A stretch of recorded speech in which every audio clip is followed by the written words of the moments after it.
Membuat rencana tindakan korektif. Konsep dasar tindakan korektif. Definisi tindakan korektif. Tindakan korektif adalah langkah sistematis yang dilakukan untuk menghilangkan akar penyebab suatu ketidaksesuaian non-conformity yang sudah terjadi. Tujuannya bukan sekadar memperbaiki gejala masalah, tetapi memastikan masalah tidak terulang kembali di masa depan. Misalnya, jika ada produk cacat karena mesin tidak terkalibrasi, maka tindakan korektif bukan hanya memperbaiki produk yang rusak, tetapi juga menetapkan sistem kalibrasi berkala agar cacat tidak terulang. Dengan kata lain, corrective action adalah perbaikan mendasar terhadap sistem, bukan hanya reaktif di permukaan. Perbedaan corrective action dan preventive action. Corrective action atau tindakan korektif fokus pada masalah yang sudah terjadi, menyelesaikan akar penyebab dari ketidaksesuaian. Contoh, produk cacat ditemukan, dilakukan investigasi penyebab, dibuat jadwal perawatan mesin agar kejadian tidak berulang. Preventive action atau tindakan pencegahan, fokus pada potensi masalah yang belum terjadi, bertujuan menghindari terjadinya ketidaksesuaian di masa depan. Contoh, melakukan analisis risiko sebelum memulai produksi massal, menetapkan shop inspeksi awal agar potensi cacat bisa dicegah.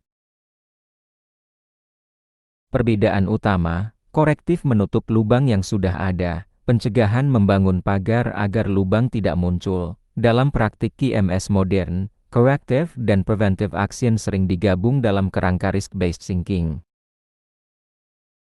Relevansi dengan ISO 9001:2015. ISO 9001:2015 mensyaratkan organisasi untuk mengambil tindakan korektif ketika ditemukan ketidaksesuaian. Tindakan korektif harus terencana, terdokumentasi, dan dievaluasi efektivitasnya. Beberapa klausul relevan dalam ISO 9001:2015. Klausul 10,2 Non-Conformity and Corrective Action. Organisasi wajib reaksi cepat terhadap ketidaksesuaian, misalnya menghentikan produksi sementara, mengevaluasi penyebab ketidaksesuaian, menentukan apakah tindakan serupa bisa muncul di area lain, melaksanakan dan meninjau efektivitas corrective action, memperbarui prosedur atau dokumentasi terkait. Artinya, tindakan korektif bukan sekadar memadamkan api, tapi bagian penting dari siklus perbaikan berkelanjutan, continual improvement, dalam QMS. Peran corrective action dalam perbaikan berkelanjutan. Hubungan dengan PDCA. Plan, ketika ada ketidaksesuaian, organisasi merencanakan tindakan korektif, menentukan apa yang harus dilakukan, siapa yang bertanggung jawab, dan kapan dilakukan. Corrective action dijalankan sesuai rencana yang sudah disusun. Cek, dilakukan evaluasi apakah tindakan tersebut benar-benar menyelesaikan akar masalah. Jika efektif, tindakan tersebut distandardisasi ke dalam prosedur kerja. Jika belum efektif, dilakukan perbaikan ulang. Dengan demikian, corrective action bukan kegiatan terpisah, melainkan bagian integral dari siklus PDCA yang menjadi dasar manajemen mutu. Dampak terhadap kepuasan pelanggan. Setiap masalah yang tidak ditangani dengan benar akan menurunkan kepercayaan pelanggan. Corrective action membantu memastikan bahwa masalah yang pernah terjadi tidak berulang, sehingga pelanggan merasa lebih yakin terhadap mutu produk atau jasa. Contoh, keluhan pelanggan tentang kemasan produk yang mudah rusak. Tanpa corrective action, masalah berulang, pelanggan kecewa, bahkan pindah ke kompetitor. Dengan corrective action, investigasi dilakukan, penyebab ditemukan, misalnya kualitas plastik terlalu tipis, lalu diganti pemasok atau standar bahan diperbaiki. Hasil akhirnya, kepuasan pelanggan meningkat karena perusahaan menunjukkan komitmen memperbaiki kesalahan secara serius. Peran dalam perbaikan berkelanjutan.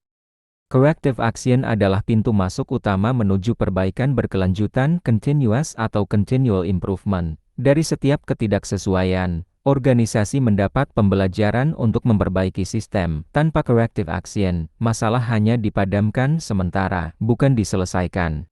Dengan corrective action, sistem manajemen mutu akan semakin matang, prosedur diperbaiki, kompetensi karyawan ditingkatkan, teknologi proses dimodernisasi. Akhirnya, organisasi tidak hanya menyelesaikan masalah, tetapi juga meningkatkan daya saing karena terus berkembang. Identifikasi ketidaksesuaian. Pertama, sumber ketidaksesuaian.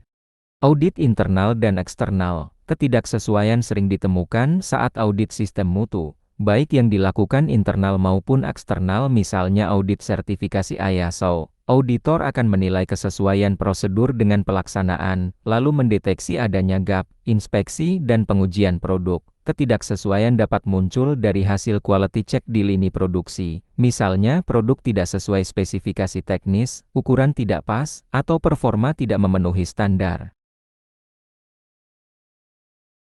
Keluhan dan umpan balik pelanggan, sumber yang paling krusial, karena langsung berdampak ke kepuasan pelanggan. Keluhan pelanggan harus diperlakukan sebagai masukan berharga untuk perbaikan sistem mutu. Observasi operasional, supervisor atau karyawan di lapangan sering menemukan ketidaksesuaian kecil yang jika diabaikan bisa menjadi masalah besar. Contoh, penggunaan material yang salah, prosedur tidak dijalankan. Kedua, cara mendokumentasikan non-conformity. Semua ketidaksesuaian harus tertulis, bukan hanya diingat. Dokumen biasanya mencakup deskripsi masalah apa yang terjadi, lokasi atau area terjadinya masalah, tanggal dan waktu kejadian, pihak yang menemukan atau melaporkan, bukti pendukung foto, data, laporan inspeksi. Dokumentasi dilakukan dengan form khusus, misalnya Non-Conformity Report (NCR) atau CAR form. Tujuannya, agar masalah tidak hilang, bisa ditelusuri, dan ditindaklanjuti dengan corrective action. Ketiga, pentingnya klasifikasi non-conformity. Tidak semua ketidaksesuaian memiliki tingkat keparahan yang sama. Biasanya dikategorikan menjadi major, masalah serius yang langsung berdampak pada mutu produk, kepatuhan regulasi, atau kepuasan pelanggan; minor, penyimpangan kecil dari prosedur, tidak langsung berdampak besar tapi tetap perlu perbaikan. Klasifikasi ini penting untuk menentukan prioritas tindakan korektif. Keempat, teknik deteksi non-conformity yang efektif. Checklist inspeksi dan audit membantu memastikan semua aspek diperiksa secara sistematis. Statistical Process Control (SPC), penggunaan data dan grafik kontrol untuk mendeteksi deviasi dari standar. Trend Analysis, melihat pola dari data historis untuk mendeteksi potensi masalah sebelum membesar. Pelibatan karyawan, memberi kesempatan kepada semua lini untuk melaporkan temuan ketidaksesuaian. Culture of Quality.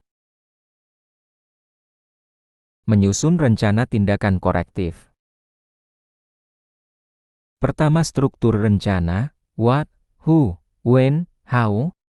What, apa yang akan dilakukan, menyebutkan secara spesifik tindakan yang akan dilakukan untuk mengatasi akar penyebab masalah. Hindari kalimat umum seperti perbaikan dilakukan, harus konkret. Misalnya mengganti supplier material ke-10 dengan supplier yang sudah tersertifikasi.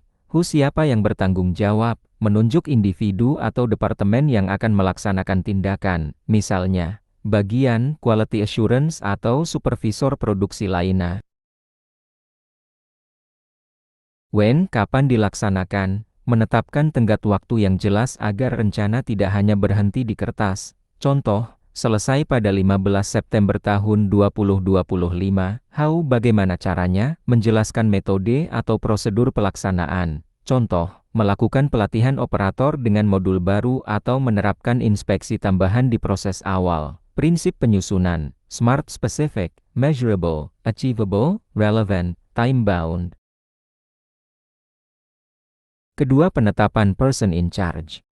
Menentukan orang atau tim yang bertanggung jawab terhadap pelaksanaan corrective action. TIC bukan hanya formalitas, tapi harus punya otoritas untuk mengambil tindakan, punya kapasitas, kompetensi dan pengetahuan teknis, diberikan dukungan manajemen untuk menyelesaikan tugas.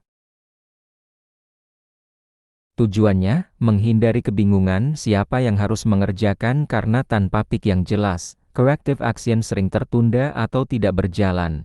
Contoh, PIC, kepala bagian produksi, support, quality control untuk verifikasi hasil. Ketiga, timeline implementasi. Timeline memastikan setiap tindakan dilakukan tepat waktu dan dapat dipantau progresnya. Bentuk timeline bisa berupa tabel rencana aksi dengan kolom aktivitas, tik, deadline, dan status. Gantt chart sederhana untuk menunjukkan alur dan keterkaitan antar tindakan. Pentingnya timeline, memberikan target jelas agar masalah tidak berlarut-larut, membantu manajemen melakukan monitoring progres, menjadi acuan dalam evaluasi efektivitas tindakan. Contoh timeline corrective action, Minggu 1, investigasi dan analisis akar masalah. Minggu 2, menyusun dan mengesahkan rencana aksi. Minggu 3-4, implementasi di lapangan. Minggu 5, evaluasi hasil dan dokumentasi. Implementasi dan monitoring corrective action. Pertama, strategi implementasi di lapangan. Corrective action yang sudah direncanakan harus dijalankan secara sistematis di area kerja terkait. Beberapa strategi penting: sosialisasi rencana tindakan kepada semua pihak yang terlibat, operator, supervisor, KC, integrasi ke dalam prosedur kerja agar tidak hanya menjadi instruksi sementara, tapi bagian dari sistem. Penyediaan sumber daya alat, material, tenaga kerja, anggaran untuk memastikan implementasi berjalan lancar. Contoh, jika akar masalah adalah mesin tidak terkalibrasi, maka strategi implementasi bisa berupa melakukan kalibrasi ulang secara rutin setiap bulan dan memasukkan jadwal kalibrasi ke sistem maintenance. Kedua, teknik monitoring dan follow-up. Monitoring memastikan rencana tindakan benar-benar dilaksanakan sesuai jadwal dan spesifikasi. Teknik monitoring, checklist progres untuk tiap langkah tindakan.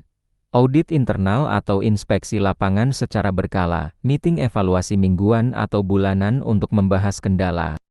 Follow-up diperlukan untuk memastikan masalah benar-benar teratasi, bukan hanya sementara hilang, memberikan perbaikan tambahan bila corrective action belum efektif. Contoh, supervisor melakukan pengecekan mingguan, lalu melaporkan status ke manajemen. Ketiga, komunikasi dan pelaporan hasil implementasi. Setiap hasil implementasi corrective action harus terdokumentasi dan dilaporkan ke manajemen. Bentuk komunikasi bisa berupa laporan tertulis, form update, dashboard progres digital jika sistem informasi mutu sudah terintegrasi, rapat koordinasi lintas departemen. Tujuannya, memberikan transparansi progres, mempermudah manajemen melakukan decision making jika ada hambatan, menjadi arsip pembuktian saat audit eksternal misalnya audit ISO.